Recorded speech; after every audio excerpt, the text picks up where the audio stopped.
informação. Pronto. Você poderia falar sobre isso? Porque eu particularmente achei super interessante. Então, eu acho que muitas vezes a gente perde essa dimensão, né? De eu preciso garantir a transparência, mas tem um dado aqui, só que esse dado é um dado público, eu preciso dizer. Como dizer? Por isso é tão importante que esse profissional ele também conheça de aspectos legais, né? Uhum. É necessário, na verdade, é mandatório, vou dizer que é mandatório, principalmente quando a gente está falando de Lei Geral de Proteção de Dados. Então, até que ponto, como você bem colocou, a transparência ela deve ir? Até onde ela deve ir? E é exatamente quando você tem esse embasamento legal da lei que você começa a olhar de outra forma para o que você divulga, para as informações que são tratadas, e isso inclui divulgação por meio de relatórios. E quando a gente fala de anonimização, é uma das ferramentas, vamos dizer assim, que deve ser olhada e que deve ser percebida pelo Governance Officer como uma atuação. Legal. Eu sou Governance Officer e eu tenho que garantir a transparência. Ok, mas a transparência daquilo que eu devo compartilhar. Se é um dado pessoal, se é um dado sensível, e aí isso a gente fala muito no nosso curso, né, na nossa certificação, que por isso nós temos um tópico específico falando sobre LGPD. Porque, além de todo esse conhecimento que esse profissional precisa ter, hoje ele precisa também conhecer as questões legais que envolvem a LGPD.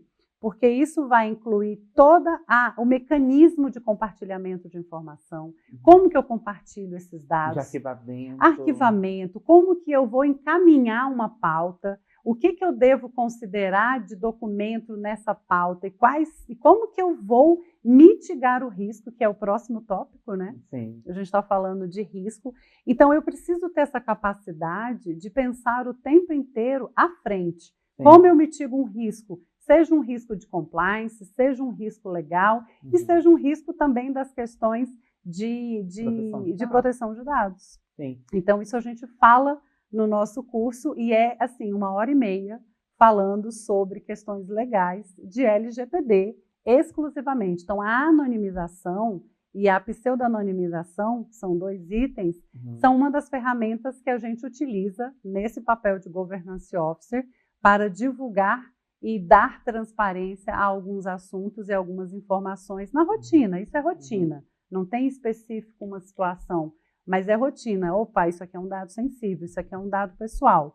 Como que eu trabalho com esses dois momentos, quando eu tenho que cumprir, quando eu tenho que garantir a transparência, quando eu tenho que garantir a comunicação. Maravilha. Um exemplo que eu aprendi, né, que tem sido adotado agora nesse processo de anonimização, por exemplo, tem o nome de uma pessoa. Ao invés de você colocar por extenso, você coloca só as iniciais. Então, Jefferson Sampaio de Moura pode ser um JSDM, por exemplo.